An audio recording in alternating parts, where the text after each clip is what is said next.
في العالم بتاع توي ستوري بتحصل حاجات غريبة فعلا، وخصوصا بعد ما شفنا الجزء الرابع من سلسلة توي ستوري، واللي كان واضح فعلا ان فيه تغيرات كبيرة جدا حصلت. فيمكن هنا اكتر حاجة عملت جدل في الفيلم ده هو شخصية فوركي، الشوكة المعلقة البلاستيك اللي بقت لعبة بسبب شوية ابداع بسيط، عيون بلاستيك ولزق وكمان اسلاك. ولكن هنا السؤال المهم، ازاي فوركي اتحول لحياة وبقى زيه زي باقي اللعب؟ فهل كده الفيلم كسر القوانين اللي كان حاططها من الأول؟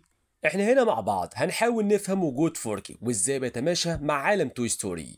فمن الواضح ان عالم توي ستوري ليه قوانينه الخاصة زيه زي باقي افلام بيكسار، العربيات بتتكلم وتعيش، الكلاب عندها اجهزة تخليها تتكلم، والوحوش بتدخل اوض العيال، وده من ابواب سرية، واحنا كمتفرجين خلاص سلمنا ان اللعب بتعيش لما محدش بيبص عليها. ويمكن كمان بقى في ناس كتيرة عندها هوس بسبب حاجة زي دي. فالقانون كان بسيط، اللعبة بتتحرك وتتكلم لما صاحبها ما يكونش شايفها، لكن ظهور فوركي قلب كل القوانين دي. هل معنى كده ان اي حاجة معمولة في وقت الاشغال اليدوية ممكن تبقى لعبة وتاخد حياة؟ لا، وكمان في امتى بالظبط الحاجة دي تبقى لعبة حقيقية؟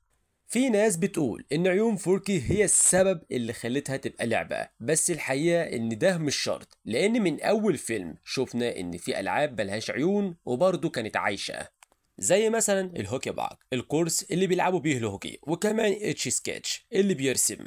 السر الحقيقي ممكن يكون في لمسة الطفل، زي مثلا سيد جار أندي اللي كان بيحب يبوظ اللعب ويركبها في بعض. عمل ألعاب غريبة فعلا وكمان مرعبة من غير عيون، زي مثلا جاك ان ذا بوكس بإيد بني آدم، رجل باربي راكبة على بقرة صيد، وعربية بتمشي على رجلين. كلها فعلا كانت حاجات غريبة ومرعبة. وفي نفس الوقت شفنا اندي وكمان باز بيلعبوا بعربيات هوت ويلز، بس العربيات دي ما كانتش عايشة. الفرق ان شغل سيد وكمان دماغه الغريبة ممكن يكون السبب اللي خلى العربية دي تعيش، لانه استخدم اجزاء لعب تانية. وده يمكن يكون شبه فكرة فوركي، بس فوركي معمول بحاجات أبسط زي الأشغال اليدوية. وبرغم إن فوركي مش لعبة مصنع زي اللي نعرفها، لكن في الأفلام شفنا حاجات تانية مش ألعاب برضه بتعيش. واللي على سبيل المثال في توي ستوري 3 شفنا القرود بتوع لعبة البرميل اتحركوا كأنهم كانوا عايشين، مع إنهم أصلا مجرد قطع لعبة مش ألعاب حقيقية. ولو رجعنا بقى لأول فيلم هنلاقي مثال على ده، الخنزير أو الحصالة هو في الأساس حصالة فلوس فعلا، هو فيه فتحة من فوق وبيطلع فلوس من تحت، ومع كده كان عايش وبيتكلم. فالسبب هنا إن أندي بخياله هو اللي خلق ليه شخصية دكتور ترنشاط، واللي كان بيستعمله في الشر، وبالتالي الخنزير بقى لعبة في دماغ أندي وعاش زي باقي اللعب. يعني الموضوع كله بيرجع للمسة الطفل وخياله. مثلا سيد بخياله المظلم عمل لعب جديدة، أندي بخياله النشيط خلى الحصالة تبقى لعبة، وكمان بوني بخيالها خلقت فوركي. لكن في استثناء مهم، الألعاب الجاهزة اللي المصنع بيعملها مخصوص للعب دي بتكون عايشة من غير ما طفل يلمسها. حتى كمان زي شخصية المنقب في توي ستوري 2 اللي كان لسه ما اتفتحش من العلبة ومع ذلك كان عايش، بس لأن محدش لعب بيه قبل كده كان عنده حقد وزعل من الموضوع. وبرضه شفنا في مشهد محل اللعب إن في ألعاب جوه اللعب اتحركت واتكلمت مع باقي الألعاب. فاحنا عارفين إن الألعاب اللي في المصنع بيعملها مخصوص للألعاب بتكون عايشة بشكل طبيعي، لكن موضوع الألعاب المصنوعة يدويا اللي زي فوركي بيكون ليه طريقة تانية علشان خاطر تاخد حياة. في افلام وتفرعات توي ستوري شفنا ادله كتير على الموضوع ده، مثلا في توي ستوري 3 كان في لعبه معموله يدوي زي فوركي ظهرت بس لثواني. فانت هنا بقى لو ركزت في مشهد مكانات العصير لما باز بيتقبض عليه بعد ما حاول يتجسس على اجتماع كين وباقي العصابه، هنلاقي ان هم حطوا عليه كيس خيش على دماغه. الكيس ده كان مرسوم عليه عيون زراير وبق متخيط. الكيس ده شبه فوركي جدا، وبالرغم اننا ما شفناهوش بيتحرك او بيتكلم، في احتمال انه كان عايش وبيساعدهم كمان يحبسوا باز لحد ما يودوه عند لوتسو. وبرضه شخصية زي دولي اللعبة القماش اللي عندها فستان متخيط وكمان زراير، شكلها لعبة معمول يدوي أو معمولة من كيت، ممكن بوني تكون ركبتها بنفسها، وده معناه إن دولي ما أخدتش حياة غير لما بعد ما بوني خلصت تركيبها، زي بالظبط ما الشوكة البلاستيك العادية ما بقتش فوركي غير لما حطوا لها عيون وإيدين ورجلين. يعني لو بصينا كويس هنلاقي إن بيكسر ما كسرتش قوانينها عشان خاطر تدخل فوركي، لا ده في هنا علامات فعلا من زمان بتقول إن أي حاجة الطفل بيبدعها أو يخلص شكلها ممكن فعلا تبقى لعبة وكمان تعيش. وبرضه في دليل تاني من الافلام القصيره بتاعت توي ستوري، زي مثلا فيلم ريكس اللي نزل سنه 2012. الفيلم بيحكي عن ريكس وهو بيتاخد للبانيو وبيعيش مغامره مع العاب الاستحمام بتاعت بوني. وشفنا هناك حاجات بسيطه جدا عاشت واتحركت، يعني مثلا سفنجة حمام على شكل ضفدع اتحركت، وكمان سدة البلاعة، وكمان موزع فقاعات على شكل بنت يعتبر كمان عاشت واتحركت. كمان في مغامرة ريكس في البانيو شفنا كمان غطا مياه على شكل حوت، وده اصلا معمول للسلامة مش للعب، لكن بالرغم كده الحوت هو كمان كان عايش وشارك في المغامرة. ومن بين كل الحاجات دي السفنجة الضفدع تعتبر أبعد حاجة عن إنها لعبة، ومع ذلك بوني بخيالها قدرت تخليها تعيش وتتحرك لما مفيش بني آدمين حواليها. وبرضه شفنا لقطة سريعة لمكعب روبيك وهو بيرقص في قاع البانيو، مع إن ما فيهوش عيون ولا ملامح، مجرد إن بوني بتستخدمه في وقت اللعب خلاه يبقى زيه زي باقي الألعاب. فالأمثلة دي كتير جدا في أفلام توي ستوري القصيرة. في فيلم كمان سمول فراي شفنا حزام مضيء عليه زرج الشرير المشهور بيشتغل وبيتكلم مع لعبة زرج بتاعت الوجبات السريعة. وفي الحلقة الخاصة بالكريسماس شفنا زينة شجرة بتعيش وتتحرك. الفكرة دي كمان اتلمحت قبل كده في توي ستوري 3 لما مستر بطاطس قال إن الزينة بتعيش. يعني مش شرط تبقى لعبة علشان خاطر تعيش، أي حاجة مرتبطة بطفل وخياله أو محبوبة بالنسبة ليه ممكن تاخد حياة.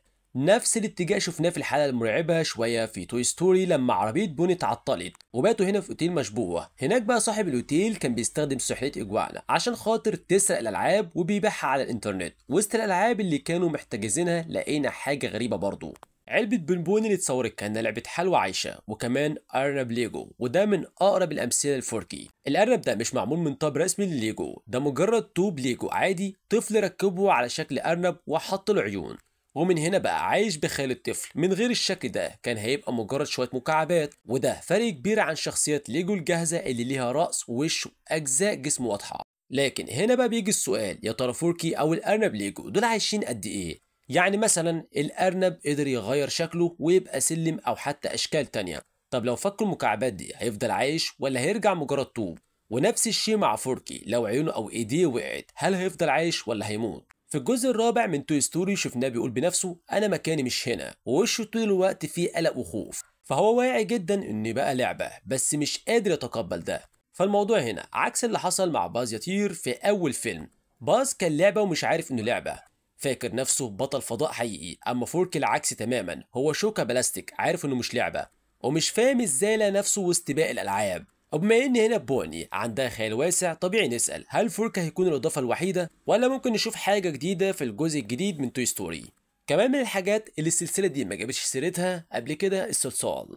تخيل بوني عملت شكل أو حاجة بالصلصال. في عالم توي ستوري ممكن الشكل ده يعيش ويبقى فعلا لعبة، ودي فكرة مرعبة لو فكرنا ان هي ممكن فعلا تصنع منها شرير الفيلم الجديد، زي مثلا روبوت مصنوع من علبة صفيح وبيكره اللعب الجميلة المصنوعة في المصانع وعاوز ينتقم منها. وانا هنا بديك امثلة او نظريات لان كده كده عارفين ان في الجزء الجديد هيكون الشرير مجرد تابلت. ولو عايز تعرف تفاصيل اكتر روح اتفرج على الفيديو اللي نزلته هنا على القناة، شرحت لك ايه اللي هيحصل بالظبط في الجزء الخامس من السلسلة دي. ففي كل الاحوال فوركي طرح سؤال مهم، ايه اللي ممكن يعتبر لعبة ويتحول لحياة؟ واضح ان في قاعدة اساسية، اللعبة لازم تكون مجسمة ثلاثية الابعاد، لاننا شفنا في كل الافلام رسومات اطفال وصور وفنون معلقة على الحيطة مليانة بقى خيال ولمسة طفل زي انديو او بوني، ومع ذلك عمرها ما اتحولت لحياة او اتعاملت مع وودي او باز. يعني من غير ما يتقال بشكل مباشر، واحد من قوانين عالم توي ستوري هو ان اللعبة لازم يكون لها شكل مادي في الواقع مش مجرد رسم على ورقة. فبوني ممكن ترسم عيون متحركة على ورق زي ما هي عاوزة، بس الفرق اللي لما حطت عيون وايدين ورجلين على شوكة بلاستيك وخلتها لعبة مجسمة، ده اللي خلى فوركي ياخد حياة ويبقى لعبة. بس طبعا فوركي مش بنفس قوة او ثبات لعبة مصنوعة زي مثلا باز يطير، وده اللي هيخلي الموضوع فعلا مثير جدا مع بيكسار. ففي النهاية هنا بيكسر مش بتكسر قوانين عالم توي ستوري ولا بتخترع حاجة جديدة، هما بس بيكملوا ويوسعوا القواعد اللي وروها لينا قبل كده. فلحد دلوقتي مش عارفين الجزء الجديد ممكن فعلا نشوف بوني او طفل تاني بيصنع لعبة زي فوركي ولا لا، بس برضو خلينا ننتظر ونشوف. بس كده، لو انت بقى وصلت لحد هنا هستنى رايك في الكومنتات، ولو اول مره تروح على القناه ما تنساش بقى تعمل سبسكرايب شير كومنت لايك عشان خاطر ده كله بيساعدني ويدعمني، واشوفكم الفيديو اللي جاي. سلام.